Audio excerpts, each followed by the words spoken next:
We need to talk about what's going on in Congo right now, something people have started to call the silent genocide. Millions of people in Congo are unalived, so other countries, and especially Western countries like France, the UK, or the US, can profit off of their natural resources. Specifically coltan, which is a critical mineral used in a lot of technological devices. Western nations have allowed and funded militia groups in Rwanda and Uganda to invade Congo, and especially those coltan reserves. Men, women, and children are being enslaved so they can mine coltan and give it to those Western nations.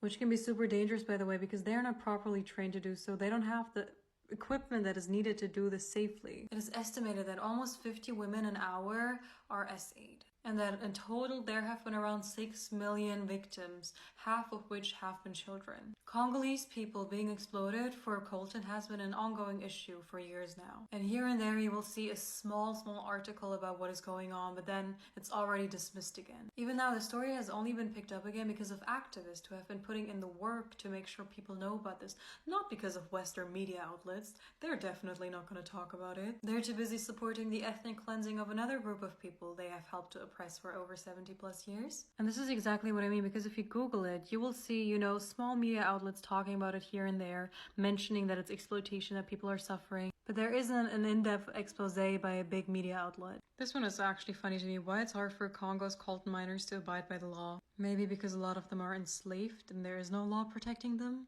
The only way we can change anything here is if we spread awareness and start talking about this for real. Because that is our only power as normal people, average people, to put pressure on these industries that are, enabling this type of behavior. And that is the only time Western nations will ever care about what they are doing in developing nations, when people are starting to point their fingers at them and it's getting, global traction. These people do not deserve to be overlooked simply because they're not important enough of a country to, Western media. We are all entitled to human rights. People in these types of countries as well, even though Western nations like to ignore that. They deserve their freedom and they deserve their justice.